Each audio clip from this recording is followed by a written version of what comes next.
मेरी आप सबसे अपील कि इस कार्यक्रम को व्हाट्सएप और एसएमएस पर कम से कम अपने 5 दोस्तों और कॉन्टैक्ट्स को भेजें, ताकि जो चीजें मैं आपको बता रहा हूं उसके जरिए गोदी मीडिया के नफरती प्रोपेगेंडा को धराशायी किया जा सके। बॉम्बे हाई कोर्ट का वो अहम फैसला जो कि गोदी मीडिया और भारतीय जनता पार्टी के उस नफरती प्रोपेगेंडा को धराशायी करती है।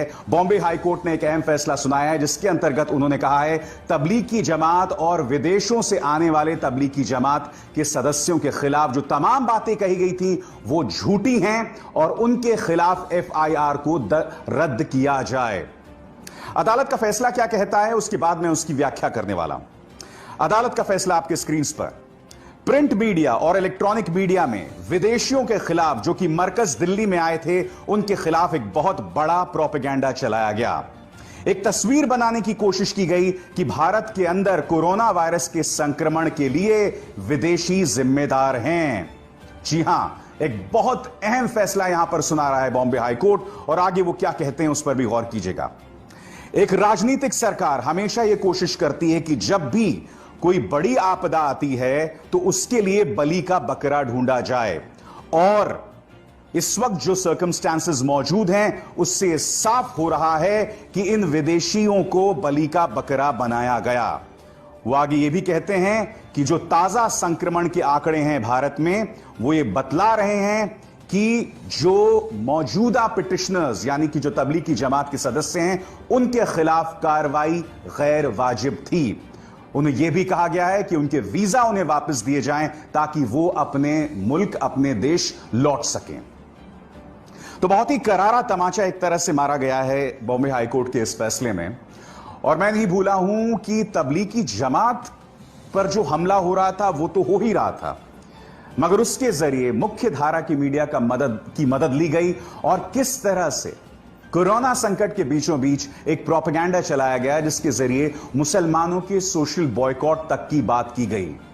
ढेरों तस्वीरें दोस्तों उस वक्त सामने उभर कर आई थी कि किस तरह से मुसलमानों को टारगेट किया जा रहा था। मैं नहीं भूला हूं भारतीय जनता पार्टी का एक नेता उत्तर प्रदेश के अंदर किस तरह से फल बेचने आए एक मुसलमान को धक्के मार के जलील करके उसने बाहर निकाला था। बिहार से भी इसी तरह की ढेरों तस्वीरें उभर कर आई थी कि फल और सब्जी बेचने वाले मुसलमानों को धक्के देकर बाहर निकाला जा रहा था। क्या नाम है? भाग कहाँ रहे वे? क्या भाग कहाँ रहे हो? भाग क्यों रहा है? नाम बता। सही सही अपना नाम बताओ, क्या नाम नाम है? बताओ अपना। नाम क्या है बेटा? तू बोल, सही बोल। तू बोलेगा तेरा बाप बच जाएगा, नहीं तो बता रहा हूँ। बताओ। साला झूठ बोल रहा था मुसलमानों क्या बोल रहे बे? अरे भैया रात कुमार से बोलते रहते हैं। अबे झूठ जब क्यों बोल रहा नाम है तू? पूछा जा रहा है तुम्हारा, क्या नहीं बता रहे हो? हैं? छोड़ दिया, अब नहीं करेंगे। चलो अबे साले झूठ क्यों बोलता है तू? हम कहा अब नहीं करेंगे। हैं? बस्ती में दिख नहीं जाना यहाँ पे तुम लोग। आज के बाद दिख नहीं जाना तुम लोग, नहीं तो मार मार के ठीक कर देंगे। और झूठ क्यों बोलते? राजकुमार नाम है तुम्हारा। साले मुसलमानों के अपना नाम झूठ बोलते हो। हट!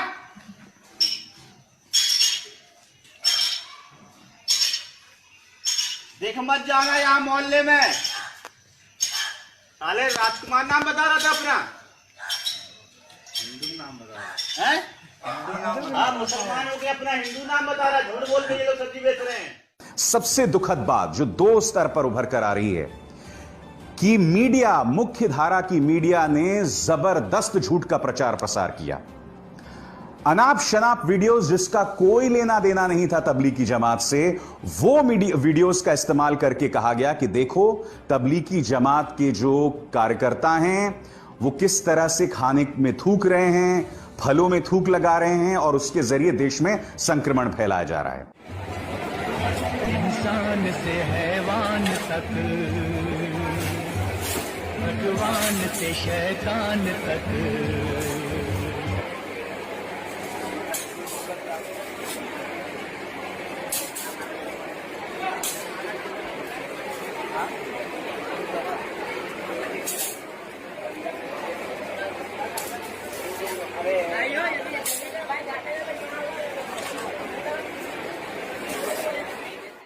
और मैं ये नहीं भूला हूं न्यूज 18 की वो बहुत ही खतरनाक खबर थी। वो खबर क्या कह रही थी जानते हैं आप? वो खबर ये कह रही थी कि तबलीगी जमात के पाकिस्तान के साथ लिंक्स हैं।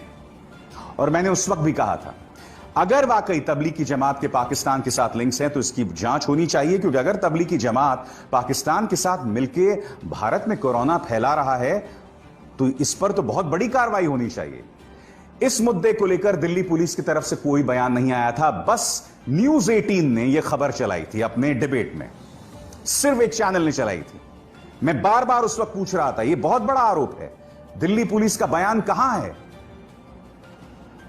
आप जानते हैं इस पूरी तबलीगी जमात मामले में मुझे आपत्ति किस बात पर थी? मुझे आपत्ति इस बात पर थी कि अगर मौलाना साद नाम का शख्स कुछ गलत कर रहा है, कुछ गलत कह रहा है, तो आप उस पर कार्रवाई करें। मुझे याद है मौलाना साद का एक बहुत ही गैर जिम्मेदाराना बयान कि कोरोना संकट के दौरान आप मस्जिदों को लोगों से भर दें, यह हमारी आस्था पर सवाल है। इस तरह के निहायत ही गैर जिम्मेदाराना बयान उन्होंने दिए थे। मगर उसके बहाने बेकसूर मेहनत कश लोगों को टारगेट करना, उस चीज पर मुझे आपत्ति थी। और आज यह बात साबित हो रही है। बॉम्बे हाईकोर्ट के इस फैसले से, बॉम्बे हाईकोर्ट का यह फैसला न सिर्फ गोदी मीडिया पर सवाल उठा रहा है, बल्कि भारतीय जनता पार्टी की सरकार पर सवाल उठा रहा है। आज फिर से आपको एक सवाल पूछना पड़ेगा, और बहुत अहम सवाल है। क्या आप जानते हैं कि तबलीगी जमात का जो मरकज हुआ था दिल्ली के निजामुद्दीन में, मरकज जहां हुआ था उसके बिल्कुल साथ में दिल्ली पुलिस का की एक स्टेशन है, उनका दफ्तर है। तो ये दिल्ली पुलिस आखिर क्या कर रही थी? 2 दिन तक वो मरकज होता रहा और आपने कोई एक्शन नहीं लिया। आपके नाक के बिल्कुल नीचे ये समारोह होता रहा जब कोरोना संकट फैल रहा था, उग्र हो रहा था, आपने कोई एक्शन नहीं लिया। बात यहां नहीं रुकती है। सबसे बड़ी बात, दिल्ली पुलिस किसके अंतर्गत आती है? Home ministry. होम मिनिस्ट्री किसके अंतर्गत आता है? माननीय अमित शाह। क्या आप जानते हैं कि तबलीगी जमात ने मुंबई पुलिस से भी अपील की थी कि हमें मुंबई में ऐसा मरकज रखना है? मुंबई पुलिस ने साफ तौर पर मना कर दिया था, जैसा कि आप स्क्रीन पर देख रहे हैं। मुंबई पुलिस ने कह दिया था कि हम आपको ऐसी अनुमति नहीं दे सकते हैं। तो फिर गृह मंत्रालय ने, जिसके अंतर्गत दिल्ली पुलिस आती है, उन्होंने तबलीगी जमात को दिल्ली के निजामुद्दीन मरकज में आयोजन की अनुमति क्यों दी? मुझे यकीनन आपत्ति उस वक्त तबलीगी जमात पर थी। मैंने कहा था कि भाई जब कोरोना फैल रहा है तो उन्हें स्वेच्छा से ऐसा आयोजन नहीं करना चाहिए था। मगर उससे भी पहले आपको यह सवाल पूछना चाहिए था कि जो विदेशी तबलीगी जमात के मरकज में शिरकत करने आ रहे हैं, उनकी जांच इंदिरा गांधी इंटरनेशनल एयरपोर्ट में क्यों नहीं हुई? और यह जिम्मेदारी किसकी है? भारत सरकार की है। तो भारत सरकार इसमें कई मोर्चों पर फेल हुआ। नंबर 1, जो विदेशी डेलीगेट्स आ रहे थे उनकी जांच नहीं हुई। नंबर 2, उन्होंने आयोजन की, गृह मंत्रालय ने आयोजन की अनुमति दे दी। नंबर 3, गोदी मीडिया के जरिए झूठ का प्रचार प्रसार हो रहा था, जैसे कि न्यूज 18 की उस खबर से साफ हो रहा है। और पूरी तरह से तबलीगी जमात को एक विलेन बताया गया था। ये जो आज मैं आपको बात कह रहा हूं, ये बात मैंने उस वक्त भी कही थी। मगर मैंने यह भी कहा था कि तबलीगी जमात का अगर दोष कोई आए तो आप उन्हें कटघरे में रखिए, उन्हें सजा दीजिए। बावजूद इसके मुझ पर निशाना साधा गया।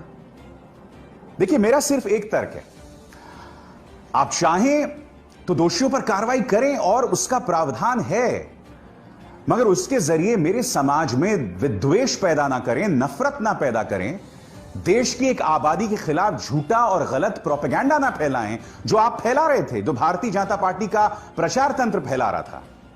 वो जो 2-2 रुपए पे ट्रोल्स बिकते हैं, उनके पास घर में कोई काम नहीं है, पड़े हुए बेचारे, ठीक है, और वो लोग जो हैं इस तरह का झूठा प्रोपेगेंडा चलाते हैं। और उन ट्रोल्स और मुख्य धारा के न्यूज चैनल्स जो थे, उनकी भाषा में कोई फर्क नहीं था। और आज बॉम्बे हाई कोर्ट का यह आदेश उन सबको एक करारा तमाचा मार रहा है। मगर क्या उनके प्रोपेगेंडा में किसी तरह की कोई रुकावट आएगी? नहीं आने वाली। क्या ये माफी मांगेंगे? नहीं माफी मांगने वाले हैं।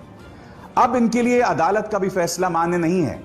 मैं दावे के साथ कह सकता हूं, इसके विपरीत कोई और प्रोपेगेंडा चलाया जाएगा और उसको लेकर किसी तरह की कोई बात नहीं की जाएगी। इसलिए आज मैं उम्मीद करता हूं कि बॉम्बे हाई कोर्ट का जो ये फैसला आया है, उसके बाद ये जो नफरत है जिससे मुख्य धारा का मीडिया फैला रहा था, प्रचार तंत्र फैला रहा था, उस पर अंकुश लगेगा, उस पर लगाम लगाया जाएगा।